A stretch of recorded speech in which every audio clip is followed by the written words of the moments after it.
Hello, my name is Russell Myers, independent for U.S. President for 2024. All right, so let's talk about foreign affairs. By necessity, this focuses very much on the current state of foreign affairs and how it's been going for a number of years now. Let's start with the value of the dollar, okay? The dollar, if you don't understand how the dollar gets its value, then most of the value of the dollar is derived from a system called the petrodollar system, which has been in place since 1974, which imposed on other countries the process whereby all oil being sold between countries, even though it could be from Saudi Arabia to Europe or India or China, it was all conducted in US dollars. What this did was increase the velocity and the sheer number of dollars that are in circulation against other currencies, making the dollar more valuable than other currencies. The value of the dollar is basically based on thin air. Only a fraction of the value of the dollar is based on any asset that we actually own. Yes, the dollar, the United States is currently the world-leading exporter of oil.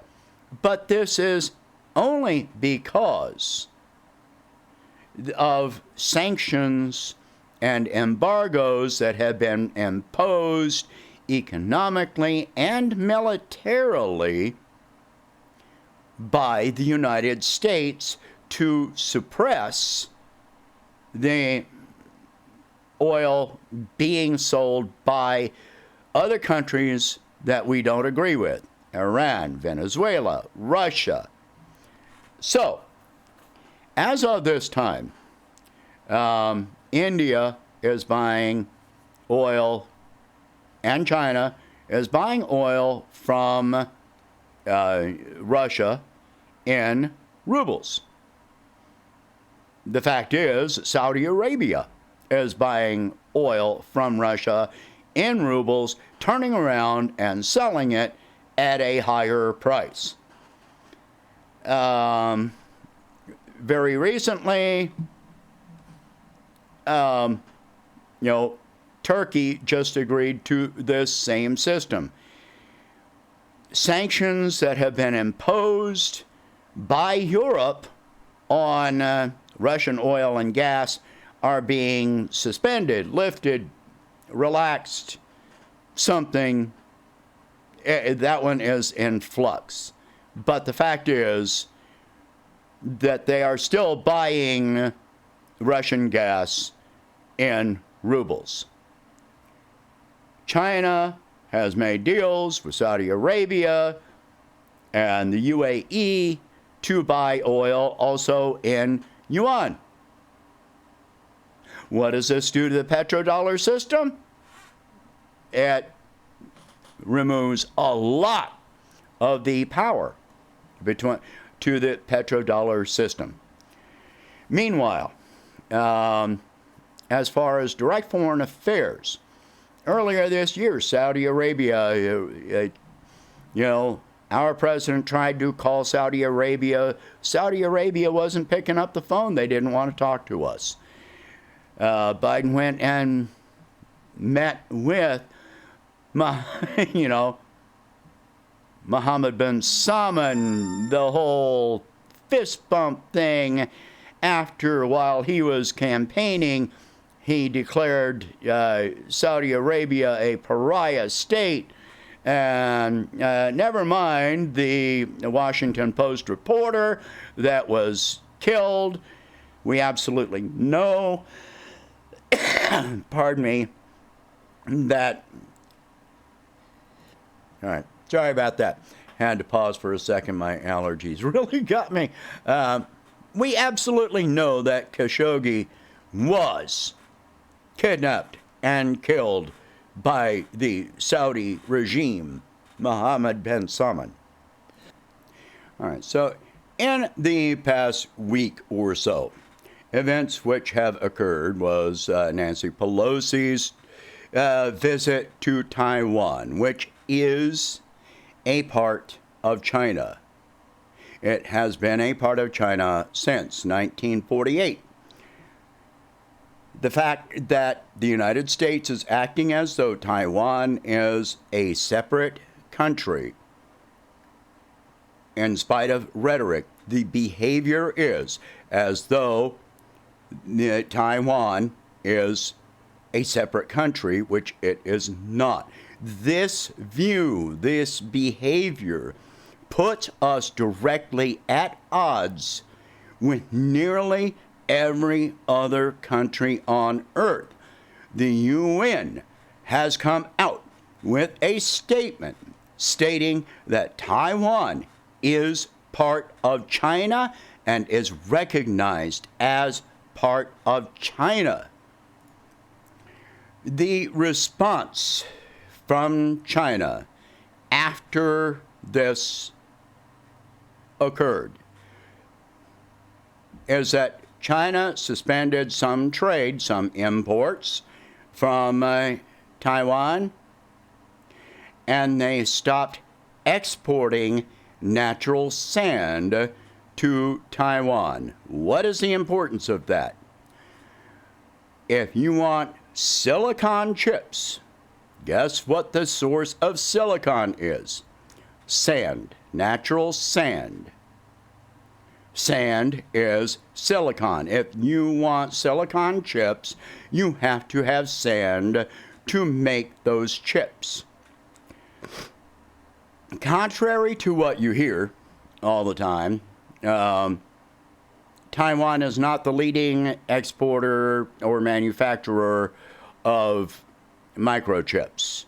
China produces 24% of the microchips that are exported globally, and Taiwan produces 21%. Now, Taiwan, part of China, produces 21% of the microchips for export globally. The United States military, advanced technology companies, and so forth in America are highly dependent on, guess what, microchips. Look what happened with the automobile industry when there was the supply chain disruption and they could not import microchips. Vehicle production basically came to a halt. They had hundreds, thousands of vehicles that were sitting that could not be completed because they did not have the microchips, which the average vehicle has over 100 microchips in it. You turn on your car and you see your check engine light, your tire pressure sensors, and so forth and so on. The whole OBD2 system relies on sensors that contain microchips. So you take away the microchips, you don't have a vehicle to produce. As of this time, China has basically blockaded Taiwan so that they cannot export anything. Well, they don't have to maintain any blockade. All they have to do is keep anybody else from not export sand to Taiwan and keep anyone else from, exporting sand to Taiwan for import, for production. That's it. That you shut down the entire microchip industry in Taiwan. It's done. It's over. That's it. I will repeat that well over 90% of the Taiwanese people do not want to separate from China. That is a small percentage, maybe 5%. And when you're talking about 95% of the population not wanting to separate from China, then you're going to include most of the Taiwanese military. Like it or not, that's the way it is. And as far as us selling them weapons, well, if we can't produce more weapons, are we going to be sending them weapons? Only the most old, archaic, broke down stuff that we've got, which is what we did to Ukraine. All right, so as of now, China has decided that they are going to suspend all cooperation with the United States on a number of key areas, including anything for defense, maritime security, nuclear weapons, drug enforcement, international drug enforcement. So you keep on hearing about the fexofentanyl that's being imported from China, from criminal elements in China. They're not even going to try to stop that. They're just going to let it go through. And now consider how much there have been the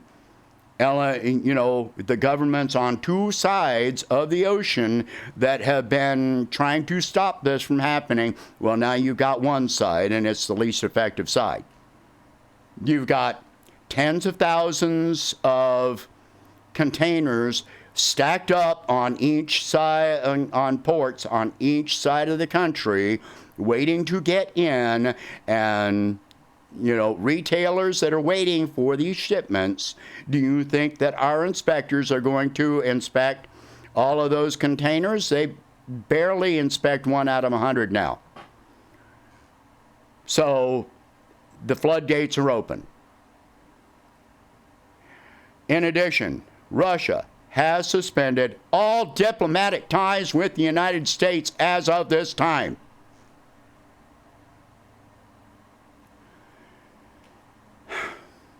When I say that I am against warfare, that includes economic warfare. It's not just being a peacenik, although I am very much humanitarian. A lot of this is practical. The more that we're spending on warfare, the less we have to spend on social support programs. The less you have to spend on social support programs, the more people here go hungry, homeless, and die. The less they have less housing, less food, less medical care, and the capitalist system suffers. Because you hand money out to people that are in need, what do? They turn around and they spend it. Well, now you take billions away from that, tens of billions away from those programs, and that means tens of billions of dollars not being spent in the general economy. And what does that do to jobs? You tell me. How many grocery stores are going to close down? Because this is a logical result. If you have tens of billions of dollars that are not being spent in the grocery stores first start cutting back on employment. They start cutting hours, and they start cutting jobs, and then they just close down. That's what happens. This is realistic. This is practical. To be against warfare is a practical matter. All of these warmongers want you to believe that, oh, we're going to defeat every freaking country on earth. We have destroyed our relations with the European people, and maybe not the government that benefits from this, that are on the paycheck, on the payroll, but European people that are paying record high utility bills, and countries where people are going hungry and so forth and so on, none of them are happy with us. We destroyed any diplomatic relations with Russia, with China. Where does this end? What is the logical end result of all of this? Even if we're going to increase our microchip production, it will take years to get to that point. And do we actually have the technology that is highly in question? And a lot of people that are in the industry say, no, we do not. So, and do you think that China is going to let people that have the knowledge of that technology immigrate here? No, they're not. No, you have information that is vital to our security. You're not going anywhere. That's the way it works. We would not let one of our nuclear scientists immigrate to Russia or to China. That makes sense. So my terms on diplomacy, I have already stated. Treat other countries as diplomatic equals. I'm all for, increasing our production capacity, but at the same time, we need trade with other countries. Without trade with other countries, the value of the dollar declines, and we wind up with hyperinflation, which is what is about to happen as a result of all of this. It is about to happen. All right? Share this video. Talk about these subjects. All right? Help my campaign however you can. Sharing these videos, sharing these articles, whatever I put out, this does help the campaign. It increases the visibility of the campaign. Under our current system, it takes money to run a campaign. So if you can afford anything, then please donate whatever you can to help expand this campaign. And I will catch you in the next one. Thank you.